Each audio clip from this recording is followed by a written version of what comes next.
The World Golf Hall of Fame unlocks its doors to Lorena Ochoa Tuesday night in its induction ceremony in New York City. Here's hoping the doors to the LPGA Hall of Fame will open to her soon after, because she deserves to be in both. The World Golf Hall of Fame, which is separate from the LPGA, restructured its criteria 3 years ago, creating a female competitor category, which opened the door to more players like Ochoa and Mallon, who haven't met the LPGA Hall of Fame's more stringent eligibility requirements. Laura Davies also was inducted into the World Golf Hall of Fame since the restructuring, even though she falls short of LPGA Hall of Fame eligibility. We're likely going to see a lot of women make it into the World Golf Hall of Fame before another makes it into the LPGA Hall of Fame. The LPGA's hall is the toughest to gain entry in all of mainstream sports, and it's getting tougher with each passing year, with the growing international reach of the tour and a strengthening depth. In the 68-year history of the LPGA, only 25 players have earned induction.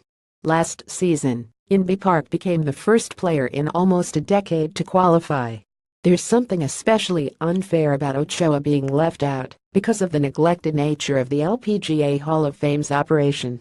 Photo Gallery Lorena Ochoa through the years. Photo Gallery Mallon through the years. Ochoa, 35, might already be enshrined in the LPGA Hall of Fame if its Veterans Committee had not inexplicably lapsed into dormancy due to inattention. Hall of Famer Beth Daniel is working to address the neglect, though that won't necessarily assure Ochoa's enshrinement. Daniel is overseeing a 10-member panel that has spent more than a year in a massive review of the LPGA's Hall of Fame requirements.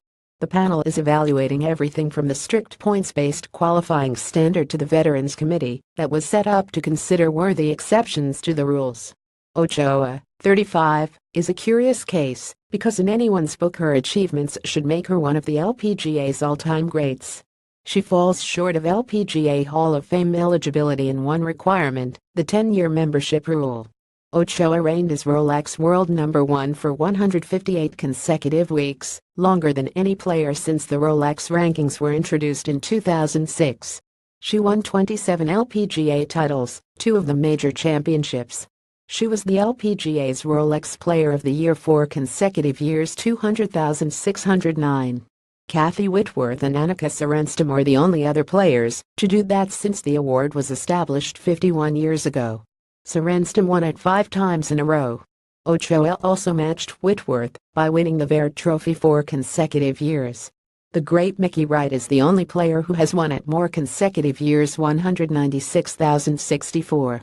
Ochoa compiled 37 Hall of Fame points, 10 more than required for induction. The LPGA awards 1 point for a victory, 2 for a major, and 1 point each for a Player of the Year award or Vare Trophy.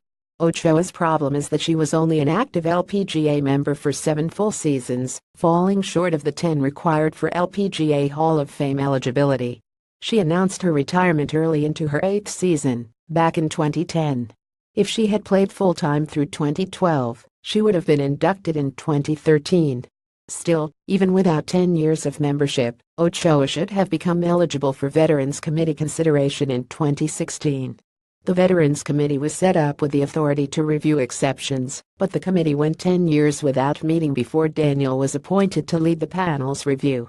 Ochoa's and Mallon's inductions Tuesday should be celebrated, not just for what they achieved, but for who they are as 2 of the great ambassadors of the women's games. Mallon won 18 times, with 4 major championships. The victory totals matter in the measure of greatness, but Tuesday's induction raises the old question of whether fame should be judged solely by numbers.